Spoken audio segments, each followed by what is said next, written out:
Hey, you guys want to know something cool? You can hack your 3DS. Oh, brother, this guy stinks! And the crowd goes mild.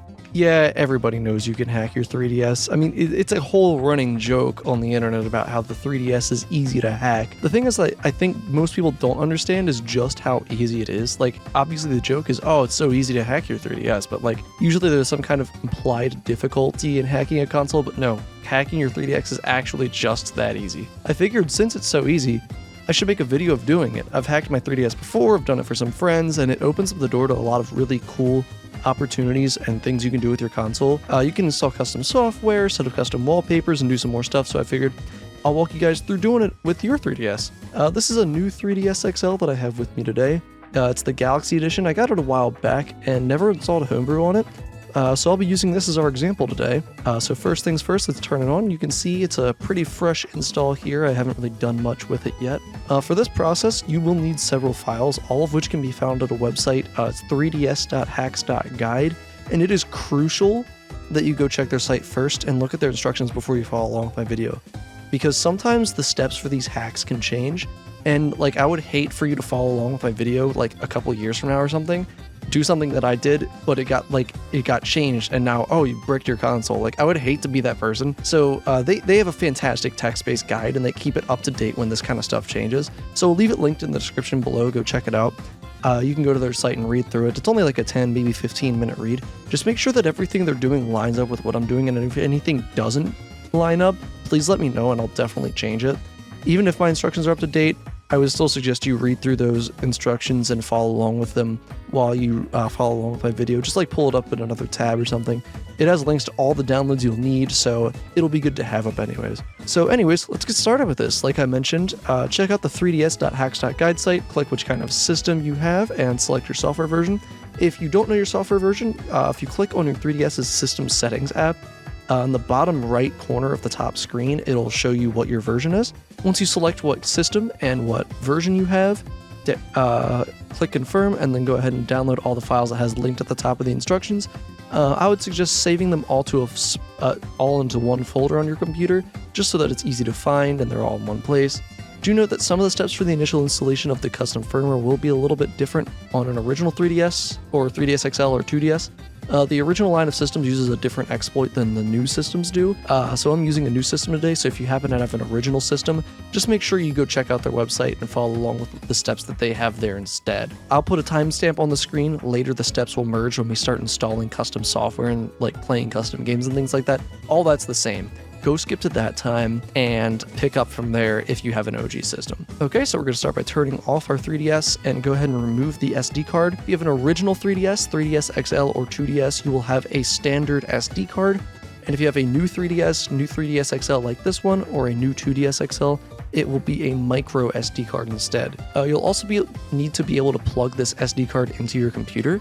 So you may need an SD card reader if your computer doesn't have one like built into it. I'll leave an Amazon link in the description below to the micro SD card I'm using, as well as the SD card reader I'm using. I'll leave those in the description just so that way you guys can go and get those if you don't want to have to shop around. One other thing to note is that the new 3DS and new 3DS XL specifically have the micro SD card like hidden underneath this back cover, which has two screws holding it in place. You'll need a size 0 Phillips head screwdriver to remove them. I have an iFixit toolkit with a screwdriver that has like interchangeable tips, but any size 0 Phillips head screwdriver should work. Just make sure to use the correct size screwdriver, as the wrong size could strip the screws out. I'm going to be leaving the back cover off of this for most of the setup today, as we'll need to pop the SD card in and out a few times during setup. But once the back cover's off, the SD card's super easy to reach. Just press it in to pop it out, and we're going to plug it into our computer. Okay, and like I mentioned before, I will be following along with these instructions right here. These can be found at 3ds.hacks.guide. Their website's super good, so like I mentioned, go check that website out. It'll be linked in the description, but this will give you a list of all the things you need to download, links to them, so you don't have to go scouring the internet for them, and instructions. So now that the system's off, now you have our SD card in the computer right here. You'll see that it just has a folder named Nintendo 3DS. There might also be a private folder and a DCIM folder. That's totally normal. Those are just like standard folders that it makes by itself. I just have the Nintendo 3DS folder. This is a pretty fresh fresh format of the system. Over here, I have all of the things downloaded already. We're going to first grab the we're going to Luma 3DS here. We're gonna grab the boot 3DSX and boot.firm files, drag and drop them right into the root of the SD card. And when I say root of the SD card, I just mean not inside of any folder, just straight onto the base level of it. Next, we're going to open the release new 3DS one. This is the Super Skater Hacks one. You'll want to find the one that has your region and your console version. This can be found on the system settings menu right when you go in on the bottom right corner of the top screen. So I'm in USA, I have 11.17.0-50. Go into this folder here, copy both of these straight to the root of the SD card as well. Next, we're going to make a new folder here. We're going to name it boot 9 strap.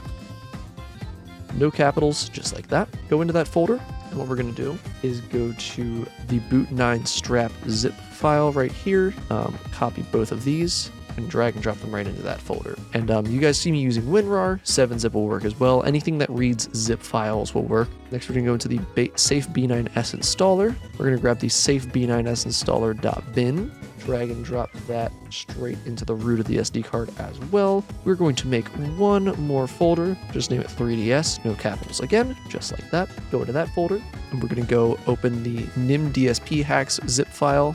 Grab this folder, NIM DSP hacks, drag it straight into the 3DS folder, the whole folder. And so now your SD card should look something like this. If there's anything missing, double check my steps, double check the instructions on the website, make sure everything is in line, and we should be good to go.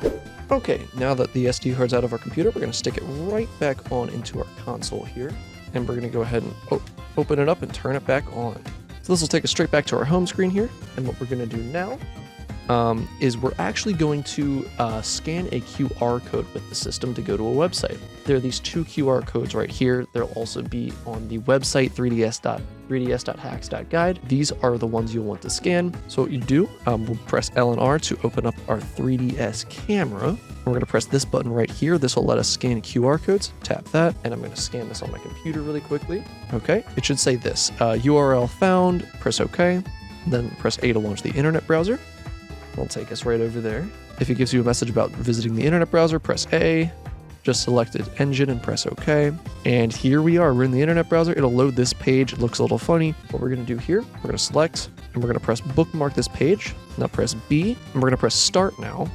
Press settings, go to delete cookies, press yes. And now once it does that, don't touch anything. We're going to press the home button. And the second we get back there, we're going to go straight back into the internet browser.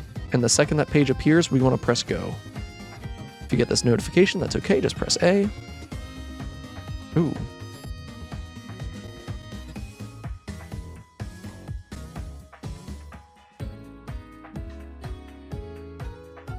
Let's go back to the internet here. I'll close out of this tab. Remove the favorite. Okay, and we're going to try this one more time around. Yo, what was that about?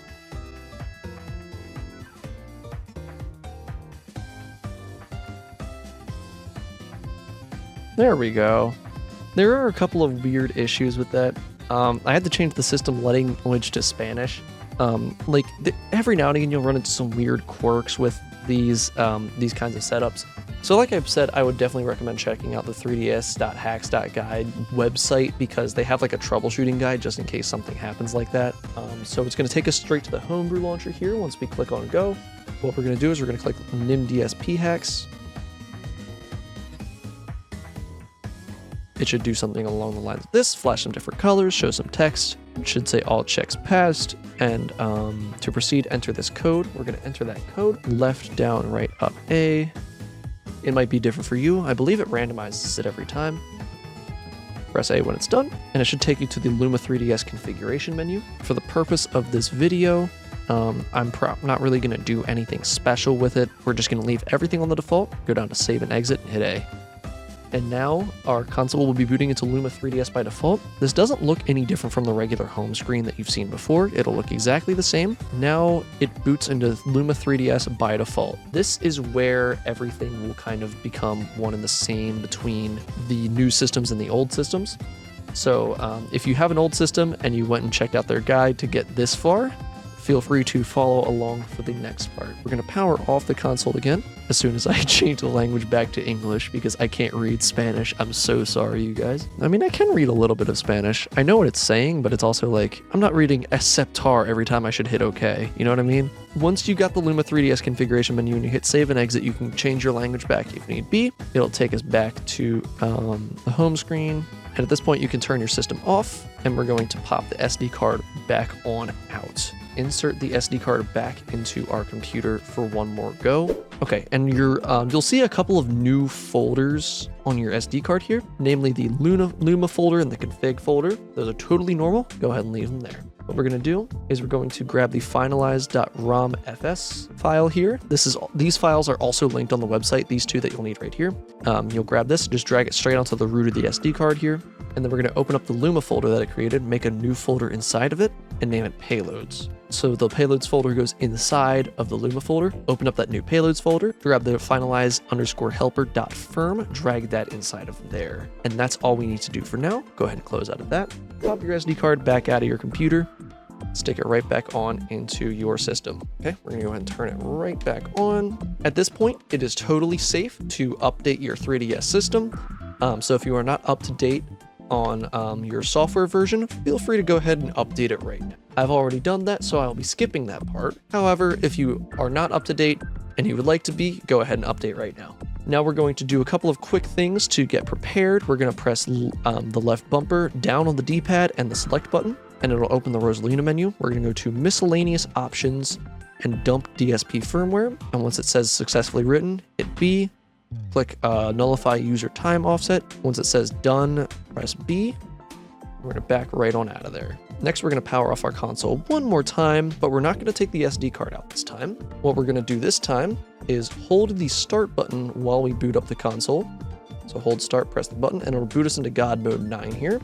It'll take us into this menu here.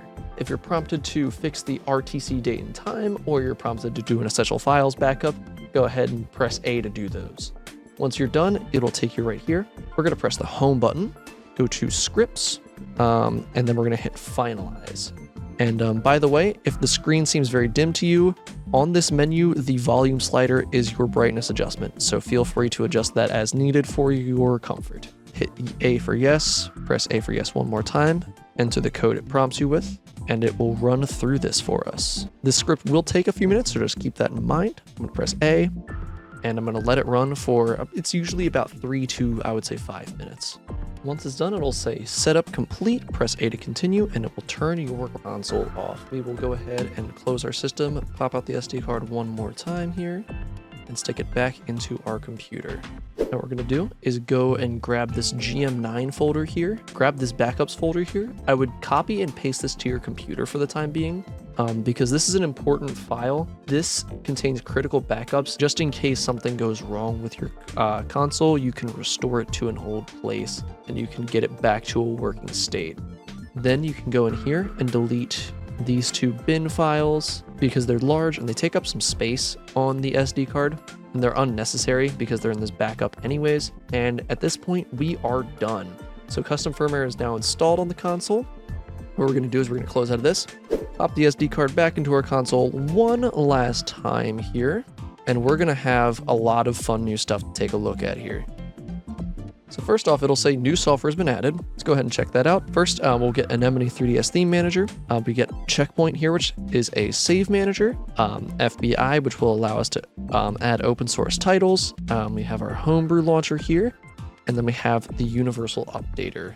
And that is pretty much all we need to know. This is everything that you'll need right here. You can use FBI to install a lot of things like the Twilight menu. I like to take all this stuff and put it into a folder. I'll leave it out of a folder for now, but I just put it all into a folder just so I know where it all is, and it kind of clutters up your home menu a lot, to be honest with you. But I said we would go over playing custom games on here, so let's go check out FBI really quickly. This is where we're going to do that. I lied, actually. we're going to go to the Universal Updater here. Not only does the Universal Updater update your applications, it also allows you to install new ones. So this is really cool. It's going to check for some things really quickly. Scroll through this, and then it'll pull up this app grid. These are all of the third-party applications that we are able to install here. We're going to press this little magnifying glass here to search, and I'm going to search for Twilight.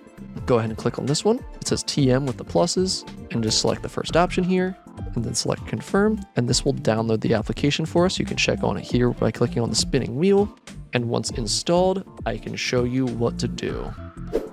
Okay, and it might ask to extract this ROMs folder here. You can hit confirm. All right, and it's all done. Press the home button, and you may need to reboot your console for it to show up. Mine just showed right up. Go ahead and click on it, and there's the Twilight menu. So now we're going to turn our console off one last time here, plug the SD card back into our computer, and I'll show you how it's done. Alrighty, SD card back in our computer for one last spin. You're going to see a few new folders here that are the product of that Twilight menu. So you'll actually just go straight into this ROMs folder here that it also created, and they'll all be categorized. There'll be some in GBA, some in NES, Super Nintendo. All of these are ROMs that you can put in here, and it will actually do all of these systems for you. So I'm just going to demonstrate one of each of those here. I have a copy of Pokemon White 2. We're going to open the NDS folder here, drag and drop that right in there. And then we're going to go back to the ROMs folder, go hop into GBA, and we'll drag and drop in our copy of Fire Red here, just for the sake of example. So now we have one GBA ROM and we have one DS ROM. So we'll close out of this, pop the SD card back out of our computer, and we should be good to go. You can feel free to do that with as many ROMs as you like. You can even do a few other things like the NES and Super Nintendo, like I mentioned. I don't know the exact limits of it. I haven't tested it, but this is just me doing an example. I'm sure you can find even more information about that online. And they have their whole own website for that as well, which I will link down below as well. So once the system's back on, go ahead and open up the Twilight menu.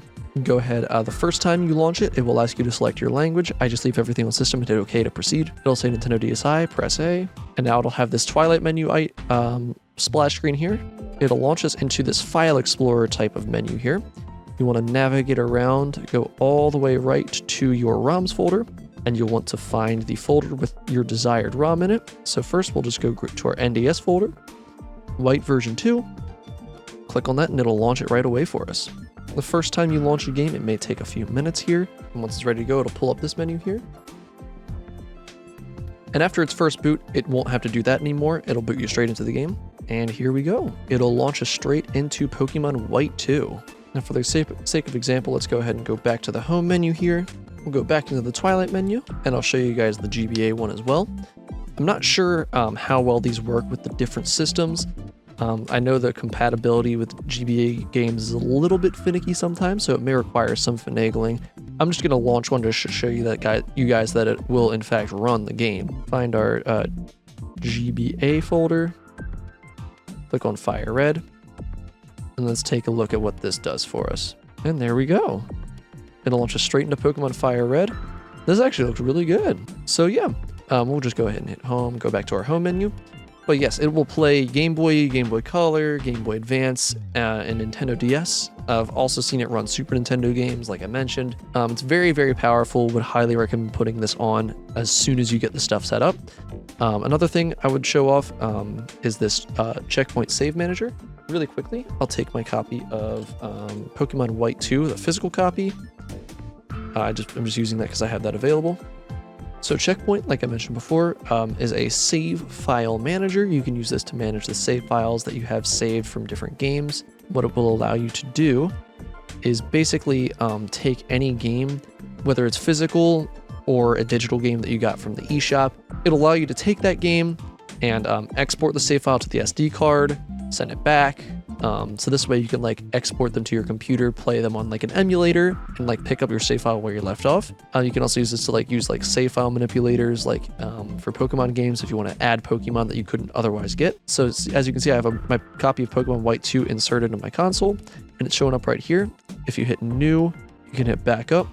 You can leave the name as default, hit OK, and now it'll actually write the save file that you currently have in there to your SD card. You can plug that back into your computer, and it will have a folder with all of your saves in it. say you run your Pokemon save file through a file editor, you added yourselves a Pokemon, and you saved that file, you put it back on the SD card where you left it, and then hit the restore button, and it will restore that save to the cartridge for you. And that's all that really does for you. And that does not just work with Pokemon games, that works with all kinds of games. Other than that, there's not too much to show you guys. This is your homebrew launcher. FBI will allow you to install some Anemone is the last really cool thing I'll show you guys. This is a theme manager. This allows you to install custom themes for your 3DS. As we will hit this little globe icon here, and this will take us to their menu, and this has tons and tons of themes that their community has actually made by themselves. It's actually super cool that people can like make their own 3DS themes and they upload them here. Oh, yo, we can get late registration by Kanye West, and then they let you like preview them. Let's check this one out just for the sake of argument, and it'll actually show you like it customizes the way the folders look, and both the top and bottom screen are customized. We'll hit B. They have a Discord one as well. We'll check that out just for the sake of argument. That's pretty sweet. And there's multiple pages as well. You just tap the arrows to go back and forth. Another cool thing is that if you're not finding what you're looking for, you can tap search up here and search by a keyword. So let's just say I wanted to find something specifically related to Pokemon. We'll hit search. It does take a minute to load each new page. You just have to be a little bit patient with it. It is a bit on the slow side. Okay, and oh, there's a Pokemon White 2 theme. So we'll just hit A, download it. We'll just see what this does for us. It's downloaded, and now we will go back, and now it'll have this saved. We can click on this, press A to install, and tap up on the D-pad to do a normal install, and release A. Alrighty, and now it's set up. We're gonna go ahead and hit start to exit. You may actually need to restart your system for this to appear, so we're gonna go ahead and do that. And once you restart your system, your custom theme should appear automatically. And check that out. That's pretty crazy. I actually didn't even take a preview of that one. I just downloaded it. That's pretty sick. So yeah, that's everything that custom firmware can do for you on the Nintendo 3DS line of systems. I think it's really cool. I just wanted to share this with you guys and show you guys how it goes installing it, a couple of the hitches you might run into on the way. And that's about everything for today. Thank you guys for watching, and I'll see you guys next time.